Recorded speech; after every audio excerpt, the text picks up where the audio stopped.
na naramdaman ko sa katawan ko, syempre yung dugo hindi nakalabas sa katawan ko. So, nagulat na lang ako, pagkasunod na araw, dumating na yung bigla ko.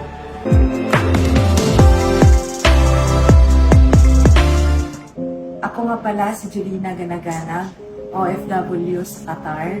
So, 2 taon yung kontrata ko, pero hindi ko natapos yung kontrata ko dahil sa naramdaman ko. So, naka-decide po ako na umuwi kasi nga hindi na ako makatrabaho ng maayos doon. So, nung umuwi na ako, pagdating ko dito sa Pilipinas, nag-try po akong uminom ng 8 herbs. Kasi yung sakit, yung karamdaman ko pala doon sa ibang bansa is hindi ako nirigla ng 1 taon. So, sa 1 taon na yan siguro na naramdaman ko sa katawan ko, syempre yung dugo hindi nakalabas sa katawan ko. So, yung puson ko at saka yung sa biwang ko, sobrang sakit talaga. So, yun yung dahilan kung bakit ako napauwi. So, nung nakauwi na ako dito sa Pilipinas, nag-try lang po akong uminom nito. And then, 2 tableta po ininom ko.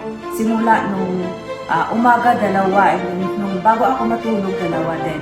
And then after another day, uminom ako ulit. Tinuloy-tuloy ko siya ng tigda 2. So sa isang araw, nakainom ako ng 4. Then sa sunod na araw, nakainom ako ulit ng 4. So nagulat na lang ako, pagkasunod na araw, dumating na yung bigla ko.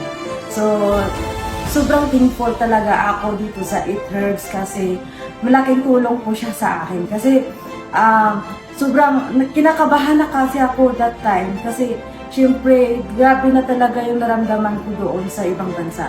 So actually yung pag-abroad ko, hindi ko pa talaga sana uuwi, hindi ko pa gusto umuwi kasi syempre hindi ko pa natapos yung kontrata ko. And syempre may goal ako sa buhay ko. Pero dahil sa sakit, napauwi ako. So, thankful naman ako nung umuwi ako kasi pinagaling ako nito ng ito. So, yun lang po. Maraming salamat. Tao Iligay.